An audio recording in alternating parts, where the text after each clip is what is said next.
بسم اللہ الرحمن الرحیم۔ شروع اللہ کے نام سے جو بڑا مہربان نہایت رحم والا ہے۔ ایک روز نمرود تخت پر بیٹھا تھا اور تمام لشکر اس کے گرد جمع تھا۔ تقدیر الہی سے جادوگر نجومی سارا اپنا جھکائے ہوئے بیٹھے تھے۔ نمرود نے کہا کہ آج تم کو کیا ہوا کہ دلگیر اور غمناک بیٹھے ہو؟ انہوں نے کہا کہ خدا تمہاری خیر کرے، ایک ستارہ عجیب فلک پر نظر آیا ہے کہ کبھی ہم نے نہ دیکھا، آج مشرق کی طرف سے نکلا ہے۔ نمرود نے کہا کہ وہ ستارہ کیسا ہے؟ انہوں نے کہا کہ ایک لڑکا باپ کے حلب سے ماں کے رحم میں موجود ہوگا، وہ تیری بادشاہت کو تباہ کرے گا۔ نمرود نے کہا کہ کس وقت وہ لڑکا باپ کی پشت سے ماں کے شکم میں آئے گا؟ نجومیوں نے کہا کہ وہ 3 رات و دن میں۔ پس نمرود نے حکم کیا کہ یہ جتنی عورتیں ہیں وہ آج سے اپنے شوہروں کے ساتھ ہم بستر نہ ہونے پائیں۔ اتفاقاً نمرود کا ایک چوبدار اس کا نام تھا اور اس کے بھائی کا نام آزر تھا، اور بعد وفات پدر کے یہی زندہ رہا جس کا ذکر مختلف تفاسیر میں موجود ہے، اور وہ ہمیشہ ایک ہاتھ میں شمع اور ایک ہاتھ میں ننگی تلوار لے کر تمام رات نمرود کے سرحانے کھڑا رہتا تھا۔ جس دن یہ حکم نمرود نے جاری کیا، اسی شب مشیت عیدی سے آزر کو خواہش ہوئی کہ وہ اپنی بیوی کے ساتھ مباشرت کرے، اور ادھر حضرت ابراہیم علیہ السلام کی ماں کو بھی خواہش ہوئی، اور اپنے دل میں کہنے لگی کہ کیوں کر شوہر کے پاس جا کر خوشی حاصل کروں۔ پس اپنی خواہش سے مجبور ہو کر آدھی رات کو گھر سے نکل کر نمرود کے دربار میں جا پہنچی۔ دیکھا کہ دربان و پاسبان سب کے سب غفلت میں ہیں۔ وہاں نمرود کی خبگاہ خاص میں بے کھٹکے گھس گئیں اور اپنے شوہر کو دیکھا کہ نمرود کے سرانے ایک ہاتھ میں مشعل اور دوسرے ہاتھ میں تلوار لیے پاسبانی کر رہا ہے۔ جب دونوں کی آنکھیں چار ہوئیں، اسی وقت شہوت غلبہ کیا۔ اس نے اپنی بیوی سے کہا اب کیا صلاح ہے؟ دونوں ہاتھ میرے بندھے ہوئے ہیں۔ اتنے میں خدا کے حکم سے کوئی دوسرا آدمی حاضر ہوا اور وہ شمع اور تلوار لے کر اس طرح کھڑا ہو گیا۔ میاں بیوی نے نمرود کے سرحانے میں مباشرت سے فراغت پائی، اور اسی شب کو اللہ تعالیٰ کے حکم سے حضرت ابراہیم علیہ السلام نے باپ کی پیٹھ سے رحم مادر میں قرار پکڑا۔ حاضر نے اپنی بیوی سے کہا کہ خبردار کسی پر ظاہر نہ کرنا، اور یہاں سے گھر جاتے تک راہ میں کوئی نہ دیکھے، کیونکہ یہ فعل اس وقت باعث شرمندگی ہے۔ تب بیوی ان کی وہاں سے نکل کر چپکے سے اپنے گھر کو چلی گئیں، اور اس آنے جاننے کی خبر کسی کو نہ ہوئی۔ اور جب صبح ہوئی، نمرود نیند سے بیدار ہوا اور آزر کی پیشانی کی طرف دیکھتا ہے کہ نور اس کے چہرے پر چمک رہا ہے۔ نمرود نے کہا آزر آج چہرہ تیرا نورانی دیکھتا ہوں، باخلاف باقی دنوں کے۔ آزر نے اس کی ترقی اقبال کی دعا کی۔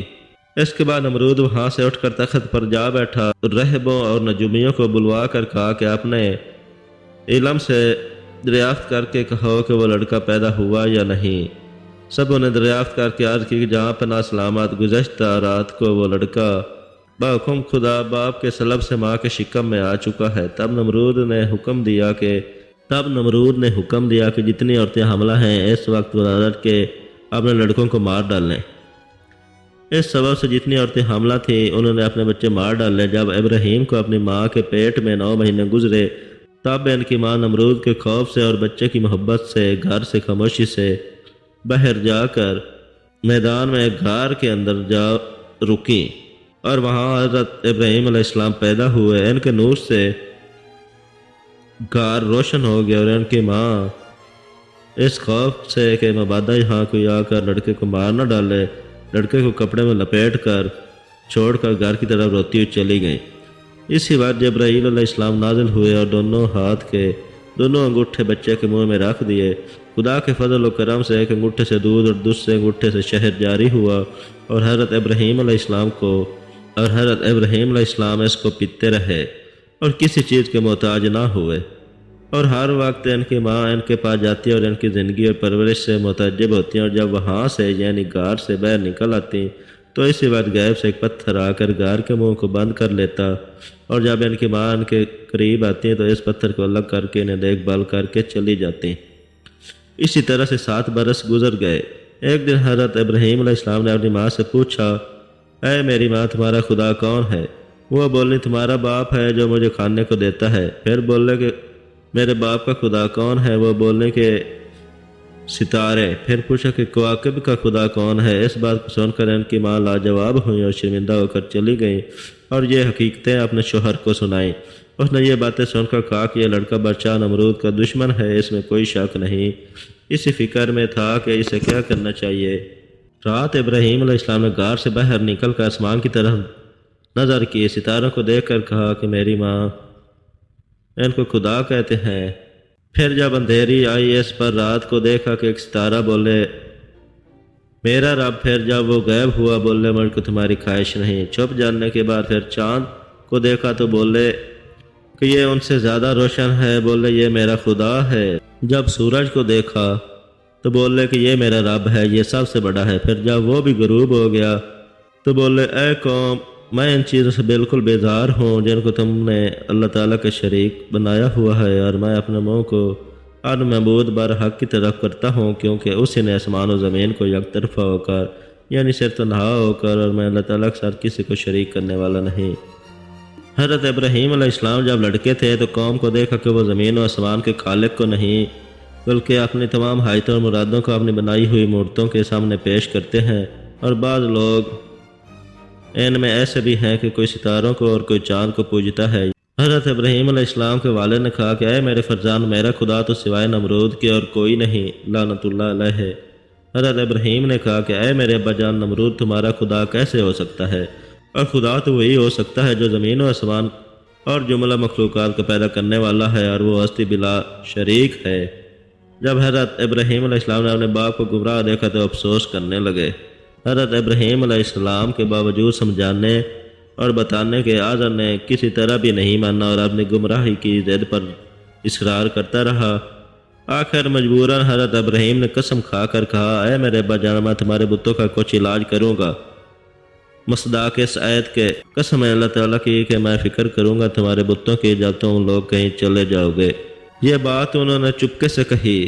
پھر جب وہ شہر سے باہر ایک میلے میں گئے تب حضرت ابراہیم علیہ السلام نے بت خانے میں جا کر سب بتوں کو توڑ ڈالا، مگر ان میں سے ایک جو سب سے بڑا تھا اس کو ثابت رکھا، اس واسطے کہ شاید اس کے پاس وہ میلے سے واپسی میں پھر آئیں اور اپنے تمام بتوں کو ذلیل و خوار دیکھیں اور ان کو پوجنے سے باز آ جائیں اور نصیحت و عبرت پکڑیں۔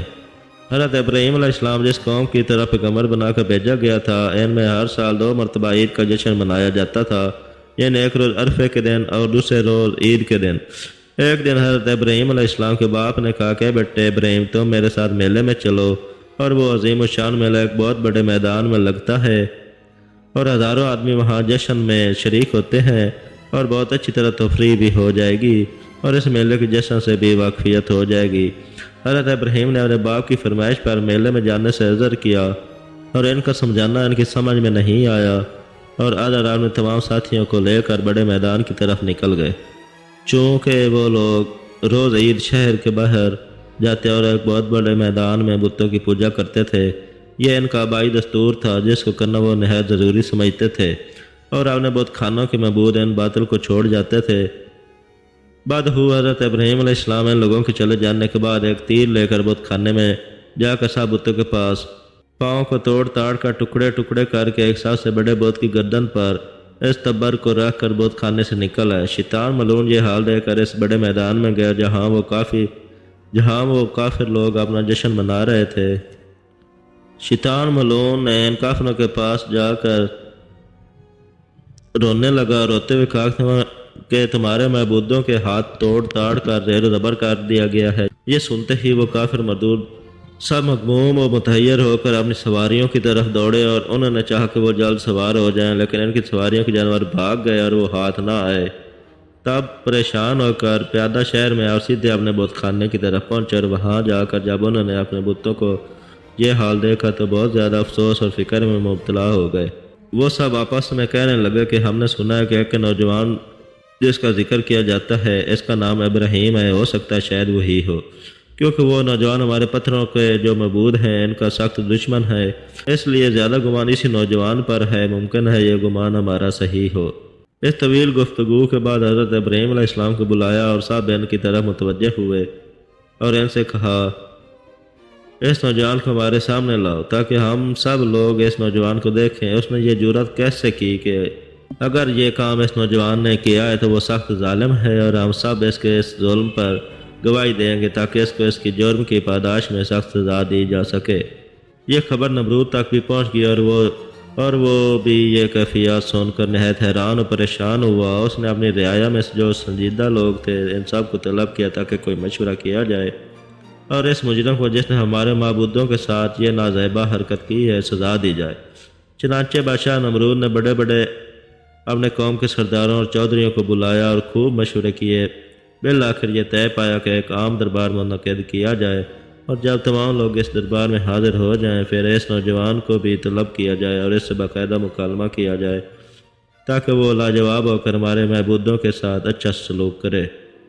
چنانچہ بادشاہ نمرود نے دربار منعقد کرنے کی تاریخ مقرر کر دی اور عام منادی کرا دی۔ اس دربار میں حضرت ابراہیم کو طلب کیا گیا۔ جب دربار شاہی کی تاریخ ہے اور اس قوم نے اپنے بادشاہ وقت کے حکم کی تعمیل کی اور سب کے سب دربار شاہی میں حاضر ہوئے۔ پھر جب مجمع کثیر ہو گیا تو نمرود نے حضرت ابراہیم خلیل اللہ کو بلوایا اور حضرت ابراہیم کو سارے مجمع نے بادشاہ نمرود نے بہت دھمکایا اور ڈرایا اور کہنے لگے یہ کام ہمارے بتوں کے ساتھ تم نے کیا ہے۔ اے ابراہیم افسوس ہے تم نے سب کو توڑ دیا، کسی کو بھی صبر نہیں رکھا کہ یہ کیا بات تھی۔ یہ بات درباریوں کی حضرت ابراہیم نے سنی اور پھر بولے میں نے ان کو نہیں توڑا۔ یہ جواب حضرت ابراہیم کا جب سنا تو قریب سے آواز آئی کہ میں گواہی دیتا ہوں اے ابراہیم، ایک دن تم نے کہا تھا کہ میں تمہارے بتوں کی فکر کروں گا، شاید تم نے ہمارے معبودوں کو توڑا ہے۔ حضرت ابراہیم علیہ السلام نے ان لوگوں کو شرمندہ کرنے کے بعد ان سے کہا کہ یہ چیز مجھ سے کیوں دریافت کرتے ہو؟ تم اپنے سب سے بڑے معبود سے کیوں نہیں دریافت کرتے؟ اگر وہ بولنے کی قدرت رکھتے ہیں اور وہ تمام اجر آپ لوگوں کو بتا دیں گے تاکہ آپ سب اس واقعے سے مطمئن ہو جائیں۔ انہوں نے نہایت شرمندہ ہو کر جواب دیا اے ابراہیم، بت بھی کہیں بولتے ہیں، وہ نہ سنتے ہیں، نہ حرکت کرتے ہیں اور نہ وہ دیکھتے ہیں۔ یہ مایوسی کا جواب جب حضرت ابراہیم نے اپنی قوم سے سنا، آپ نے اپنی ساری قوم سے کہا کہ اے میری قوم، جو معبود بات نہیں کرتے، نہ دیکھتے ہیں، نہ سنتے ہیں، نہ ان کو خدا کیوں کہتے ہو اور ان کی عبادت کیوں کرتے ہو؟ یہ بات کیسی عقل مندی کی ہے؟ جب ان کافروں سے کوئی دلیل نہ بن سکی اور ہر بات میں وہ ناکام اور لاجواب رہے تو مجبوراً ان سرداروں نے حضرت ابراہیم کو مار ڈالنے کی تجویز دربار نمرود میں پیش کی تاکہ وہ اتفاق رائے سے منظور ہو جائے۔ اور چونکہ بادشاہ نمرود بھی حضرت ابراہیم علیہ السلام کی بے باکی اور صحیح جواب سے عاجز آ چکا تھا، لہذا اس نے ان سرداروں کی تجویز کو عملی جامہ پہنانے کے واسطے دوسری مجلس طلب کر لی۔ اس میں طے پایا کہ حضرت ابراہیم علیہ السلام کو اس طریقے سے مارا جائے تاکہ ہمیں آئے دن کی شرمندگی اور ندامت سے نجات حاصل ہو۔ کچھ ہی دن گزرے تھے کہ بادشاہ نمرود کی طرف سے قوم کے سردار کی طلبی ہوگی اور اس میں بہت جلد کے ساتھ اس تجویز پر کہ حضرت ابراہیم علیہ السلام کے مار ڈالنے کے متعلق طے کی گئی تھی کہ کس طرح عملی جامہ پہنایا جائے۔ انہوں نے کہا کہ ہماری سمجھ میں تو آتا ہے کہ ساری قوم لکڑیوں کو اکٹھا کرے اور بہت بڑے میدان میں جمع کی جائیں اور ہر شخص اس کام کو اپنا فرض سمجھے۔